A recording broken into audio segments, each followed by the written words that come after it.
बिस्मिल्लाहिर्रहमानिर्रहीम। अस्सलाम वालेकुम व्यूअर्स, आज के इस वीडियो में हम पाकिस्तान पीनल कोड के सेक्शन 370 से लेकर 374 तक को पढ़ेंगे और डिस्कस करेंगे। Section 370 says whoever imports,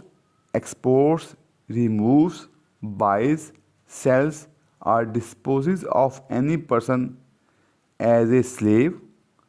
or accepts, receives or detains against his will any person as a slave shall be punished with imprisonment of either discretion for a term which may extend to 7 years and shall also be liable to fine। यानी कि जो कोई किसी शख्स को बतौर ग़ुलाम दरामद करे, बरामद करे, ले जाए, तहवील में ले, ख़रीदे, बेचे या किसी और तरीके से ठिकाने लगाए या किसी शख्स को इसकी मर्ज़ी के ख़िलाफ़ ग़ुलाम के तौर पर कबूल करे या तहवील में ले या रोक रखे तो इसको 7 साल तक की कैद की सज़ा दी जाएगी, जो कि सादा भी हो सकती है और कैद बा मुशक्क़त भी हो सकती है, और इसके अलावा इसको जुर्माना भी आयद करना पड़ेगा। इस सेक्शन के तहत जो ज़ाब्ता है वो नाकाबिल दस्तंदाज़ी है, वारंट है, काबिल ज़मानत है, नाकाबिल राज़ीनामा है और काबिल समाअत अदालत सेशन कोर्ट है। इसके बाद है section 371 habitual dealing in slaves. Section 371 says whoever habitually imports, exports, removes, buys, sells, traffics or deals in slaves shall be punished with imprisonment for life or with imprisonment of either discretion for a term not exceeding 10 years and shall also be liable to fine। इसमें habitually आ गया ना, जो शख्स आदतन ग़ुलामों को दरामद करे, बरामद करे, दूसरी जगह पहुंचाए, ख़रीदे, बेचे, इनकी तजारत या इनका कारोबार करे तो ऐसे शख्स को 10 साल तक की कैद की सज़ा दी जाएगी, सादा भी हो सकती है और कैद बा मुशक्क़त भी हो सकती है, और उसके अलावा ऐसे शख्स को जुर्माना भी आयद किया जाएगा। यानी कि जो सेक्शन 371 है, इस सेक्शन 370 से ज़्यादा शदीद किस्म का है। इसमें सज़ा भी ज़्यादा रखी गई है, क्योंकि सेक्शन 370 में जो शख्स ये जुर्म करता है वो आदता नहीं करता, वो हैबिचुअल नहीं होता, जबकि सेक्शन 371 में जो शख्स स्लेव्स को डील करता है वो ये आदतन करता है और वो ऐसा काम करता रहता है। अगले जो 2 सेक्शंस हैं, सेक्शन 371A और सेक्शन 371B, इन दोनों सेक्शंस को प्रोटेक्शन ऑफ वुमेन एक्ट 2006 के तहत इंसर्ट किया गया है। Section 371A selling person for purposes of prostitution etcetera, यानी कि किसी शख्स को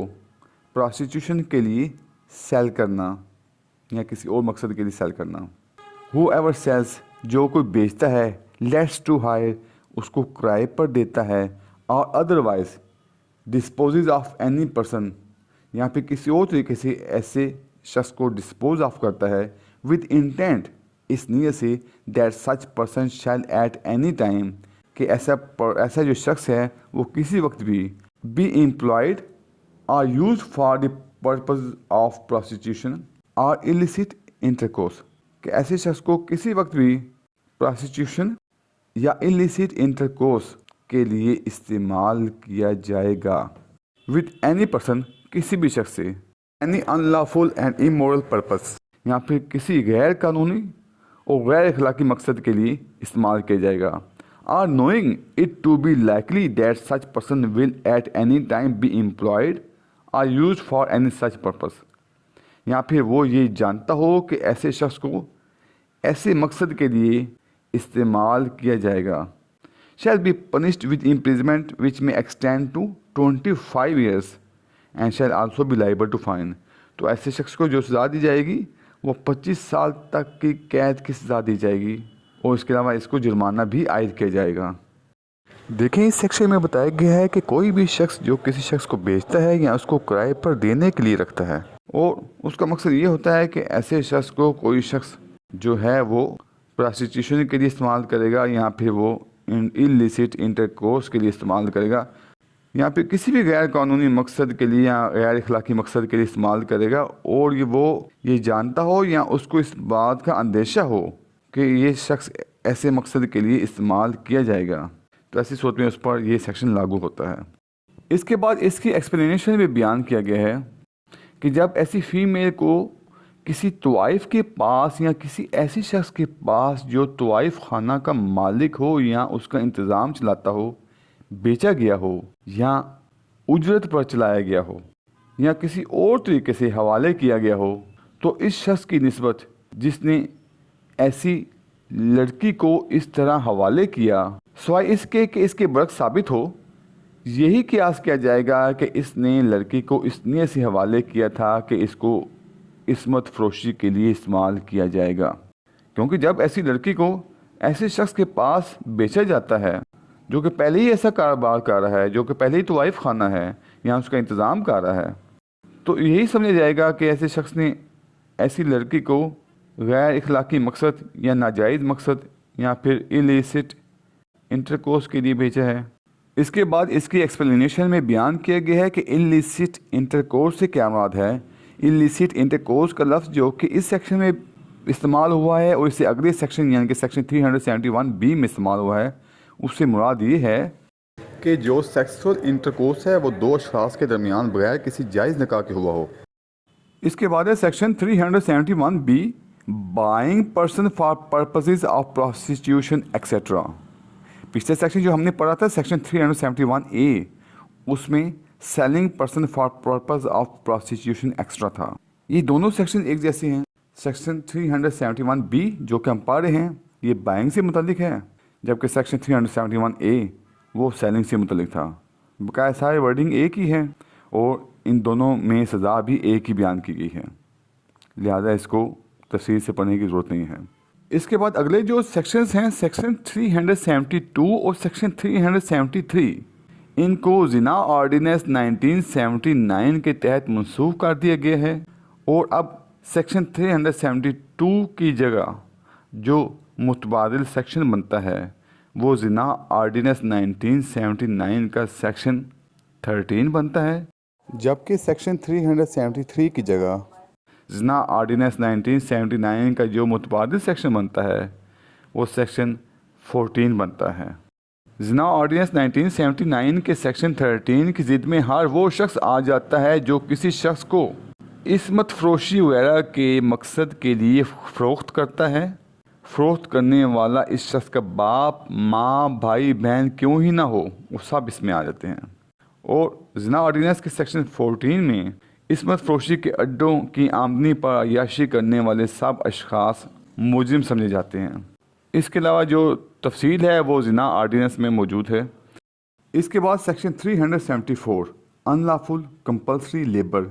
इसकी क्लास 1 में बयान किया गया है whoever unlawfully compels any person to labor against the will of that person shall be punished with imprisonment of either discretion for a term which may extend to 5 years or with fine or with both। यानी कि जो कोई किसी शख्स को इसकी मर्ज़ी के ख़िलाफ़ मेहनत करने के लिए नाजायज़ तौर पर मजबूर करे तो ऐसे शख्स को इस सेक्शन के तहत 5 साल तक की कैद की सज़ा दी जाएगी, जो कि सादा भी हो सकती है और कैद बामुशक्कत भी हो सकती है,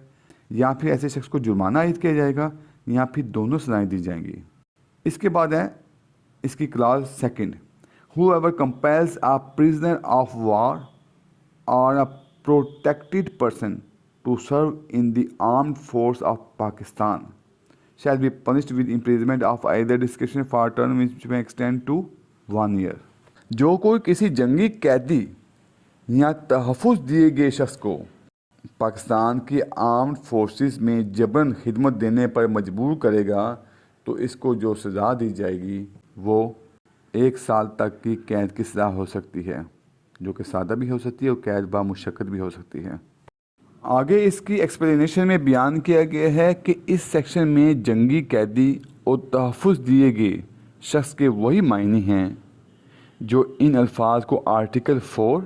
जिनीवा कन्वेंशन ने 12 अगस्त 1949 के जंगी कैदियों के सलूक के सिलसिले में और आर्टिकल 4 जिनीवा कन्वेंशन ने शहरी आबादी, दौरान जंग के सलूक के सिलसिला में तरतीब दिए थे और जिसकी तौसीक पाकिस्तान ने 2 जून 1951 को की थी। इस सेक्शन का मकसद ये है कि अवाम को इस जबरी बिला उजरत मजदूरी से बचाया जाए जो कि पुराने वक्तों में बड़े बड़े ज़मींदार उनसे लिया करते थे। इस जुर्म की जो अज़ा हैं वो पहले नंबर पे है किसी शख्स को नाजायज़ तौर पर या खिलाफ कानून तौर पर मजबूर करना,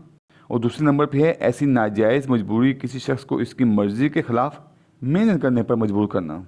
इस सेक्शन के तहत सज़ा देने के लिए ये साबित करना ज़रूरी है कि मुल्ज़िम ने ज़ेरे बहस शख्स को मजदूरी करने पर मजबूर किया और ऐसी मजबूरी जो थी वो गैर कानूनी थी, और तीसरे नंबर पे इस शख्स ने अपनी मर्ज़ी के ख़िलाफ़ मजदूरी की। इस सेक्शन के तहत जो ज़ाब्ता है वो नाकाबिल दस्तअंदाज़ी है, वारंट है, काबिल ज़मानत है, काबिल राज़ीनामा है और काबिल समात magistrate first class second class तमाम मजिस्ट्रेट साहिबान हैं। वीडियो देखने का बहुत शुक्रिया। अगर आप पाकिस्तान पीनल कोड से मुतालिक मेरी दूसरी वीडियोस देखना चाहें तो आप मेरे चैनल पे मौजूद पाकिस्तान पीनल कोड के नाम से प्लेलिस्ट को वॉच कर सकते हैं, जिसका लिंक मैं इस वीडियो की डिस्क्रिप्शन में भी दे दूँगा। आपसे रिक्वेस्ट है कि प्लीज़ मेरी वीडियो को लाइक और शेयर कर दें, मेरे चैनल को सब्सक्राइब कर दें और बेल आइकन को प्रेस कर दें। अल्लाह हाफिज़।